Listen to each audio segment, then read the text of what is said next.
ಸಭಾಪತಿಯವರಿಗೆ ಮನವಿ ಮಾಡ್ತೀನಿ, ಮಾನ್ಯ ಮುಖ್ಯಮಂತ್ರಿಗಳಿಗೆ ಮನವಿ ಮಾಡ್ತೀನಿ.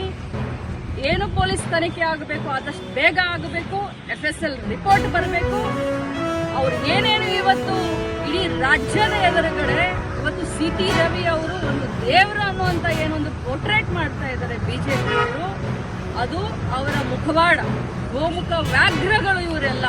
ಒಬ್ಬ ಮಹಿಳೆಯನ್ನ ಒಂದು ಸದನದಲ್ಲಿ ಈ ಮಟ್ಟಕ್ಕೆ ಮಾತಾಡಿದ್ರೆ ಅದನ್ನ ಅವರ ಬೆನ್ನಿಗೆ ನಿಂತ್ಕೊಳ್ತಾರೆ, ಪ್ರಶಂಸೆ ಮಾಡ್ತಾರೆ. ಯಾರಾದ್ರೂ ಒಬ್ರು ಅದನ್ನ ಖಂಡನೆ ಮಾಡಿದ್ರ? ಒಬ್ರು ಯಾರಾದ್ರೂ ಅದನ್ನ ಕ್ಷಮೆ ಕೇಳಿದ್ರ? ಉಲ್ಟಾ ಚೋರ್ ಕೊತ್ವಾಲ್ ಕೋ ಡಾಟೆ ಅಂತ ಹೇಳೋ ಹಾಗೆ ಊರೂರಿಗೆ ನಿಲ್ಸಿ ಇವ್ರು ಮೆರವಣಿಗೆ ಮಾಡ್ಕೊಳ್ತಾರ? ಏನಾಗಿದೆ ಅವ್ರಿಗೆ ಗಾಯ? ಎಷ್ಟಾಗಿದೆ ಗಾಯ?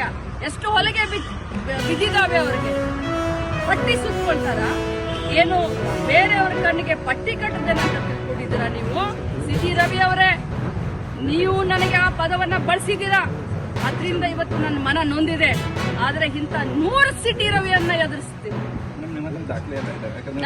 ನನಗೆ 2 ದಿನ ಬಹಳಷ್ಟು ಆಘಾತವಾಗಿತ್ತು. ಆದರೆ ಅನ್ಯಾಯದ ವಿರುದ್ಧ ಹೋರಾಟ ನಾನು ನಿಲ್ಲಿಸೋದಿಲ್ಲ.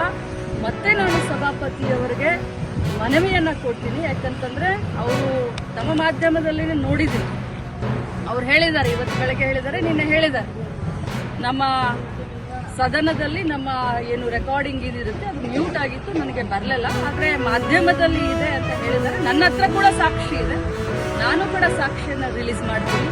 ಯಾವುದೇ ಕಾರಣಕ್ಕೂ CT ರವಿ ಅವರನ್ನ ಕ್ಷಮಿಸುವಂತ ಕ್ರಮೇನೇ ಇಲ್ಲ. ನಾನು ಹೋರಾಟ ಮಾಡ್ತೀನಿ. ಇಡೀ ಮಹಿಳಾ ಕುಲಕ್ಕೆ ಏನು ಅವರು ಇವತ್ತು ಅನ್ಯಾಯ ಮಾಡಿದ್ದಾರೆ, ಈ ಪದವನ್ನ ಬಳಸಿದ್ದಾರೆ, ಅವರಿಗೆ ಶಿಕ್ಷೆ ಆಗುವವರೆಗೂ ಈ ಲಕ್ಷ್ಮೀ ಹೆಬ್ಬಾಳ್ಕರ್ ಸುಮ್ಮನೆ ಕೂರೋದಿಲ್ಲ ಅಂತ ಹೇಳಲಿಕ್ಕೆ ಬಯಸ್ತಾರೆ.